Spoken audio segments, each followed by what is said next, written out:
Confessions of a Disney Employee Part 2. Okay, for anybody that's new here, this is how the Confessions videos work. I used to work at Disney. I air a little bit of Disney's dirty laundry, and then I air a little bit of my dirty laundry. Now, when I worked for the Mouse, it became blatantly obvious to me that they were brainwashing the employees. Let me tell you how I figured this out. I took my family to Disney one time. We were on the monorail, and there was a little girl standing by the door, and I kind of twitched and put my hand out, and I was like, "Madam, please stand clear of the door. Por favor, manténgase alejado de las puertas." My mom looked at me and she was like, "You're failing high school Spanish, but you just fluently told that little girl to get away from the door and sit down."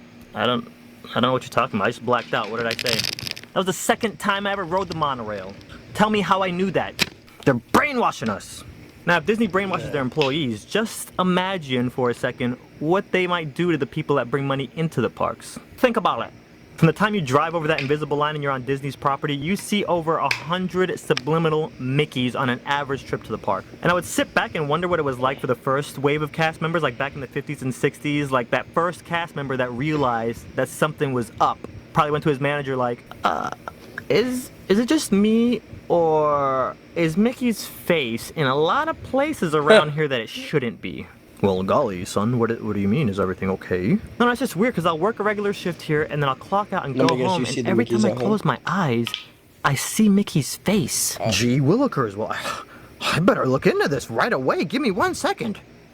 He knows. Send in the cleaner. I'm just telling y'all, watch out for the subliminal Mickeys. Do they call them hidden Mickeys now because it sounds less brainwashy? You know, the general public started finding out about this, so they decided to make it like a game, like, "Hey everybody, go see how many hidden Mickeys you can find." The kids run off like, "Yeah, let's get Mickey tattoos on our forehead." Oh, and before I forget, last Disney Confessions, I told you guys how amazing the Disney food was. Disney has turned me into a liar now because I went back there 2 months ago, and the food quality has gone way down. And for whatever reason, they doubled the price. You know you got a problem when me and all my black friends come to the parks and we won't even eat your chicken. I mean, that's code red. Okay, moving on.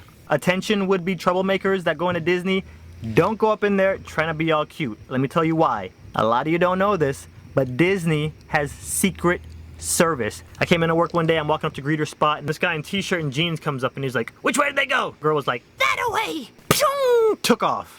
I go up to her and I'm like, what the heck was that all about? "Some punk kids just stole from one of the vendors." And who was that guy that just came up to you? Disney Secret Service. What? Disney has special security that dresses up like guests, and they blend in. Don't ever tell anybody, okay? Okay, I won't.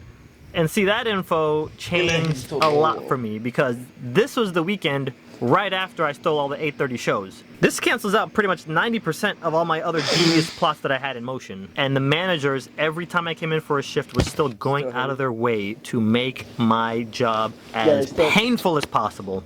You know, I actually tried to... But they hate on you because you black, except for the one black manager. He ain't on you because you probably have white friends or something. Transfer to Tower of Terror because that was my favorite ride at the time. I guess at Tower of Terror, there's a 10-year wait to transfer over there. What I found out was at the time, that was the only Disney ride on any Disney property that you didn't have to smile. You could show up looking all depressed like you hate life, and it worked because it themed with the overall ride. And everybody thinks that you're just in character. People from Disneyland Tokyo were trying to get up into that ride. And to be completely honest, I loved working at Indiana Jones, so I figured if I can't get into Tower of Terror, I'm just gonna stick it out here. But the managers would just harass me daily. It got so bad, y'all, that I had to start taking my breaks in other people's break rooms. And something I learned really quick is Disney spoils the crap out of their character performers. In my break room, we got a ring. Okay, so, how do I put this? Disney plays favorites. I know because I've been there. All the girls go there. They want all the character performers. Actually, I remember seeing one of their break rooms. They got all like black screen TV games at a bowling alley. At the greeters, you get a rinky-dink TV and a VCR. Rinky-dink TV from 1988, a VCR, and that's it.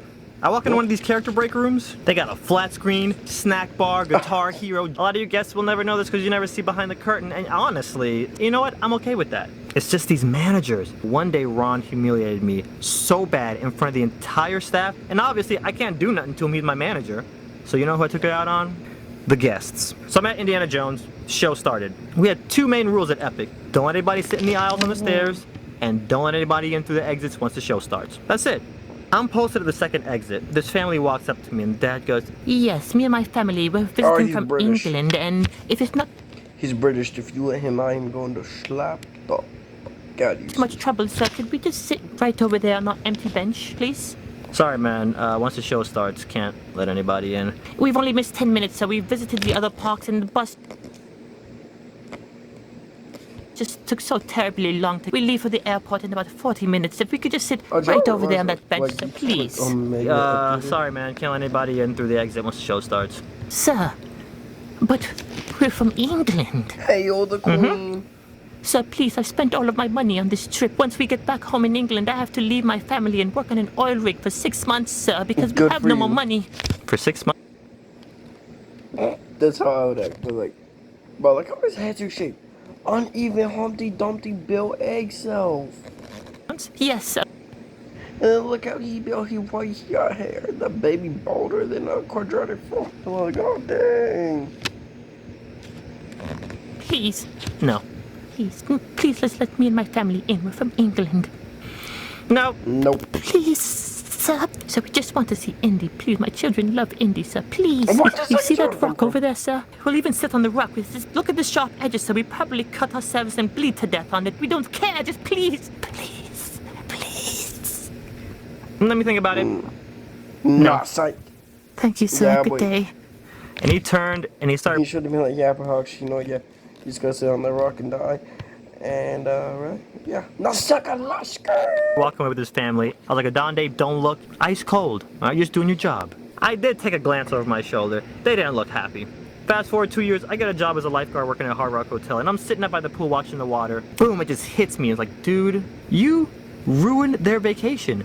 That little boy was crying as he walked away. You know what? From this day on, I'm gonna go out of my way and strive to be the best employee that I can possibly. I don't care if you're retail, hospitality, cast member. I was walking out of my job with $150 cash in my pocket. Fishing with any of my coworkers, I'm just gonna try to outdo myself. Would you guys believe that it got to the point where I was walking out of my job with $150 cash in my pocket from tips? That's unheard of as a lifeguard. I don't care if you're retail, hospitality, cast member, non-cast member. I'm gonna challenge you to be the best, whatever it is that you're doing. When you guys develop really good work ethics, you can apply that stuff to other parts of your life, and trust me, it'll open up a whole new world with new fantastic points of view.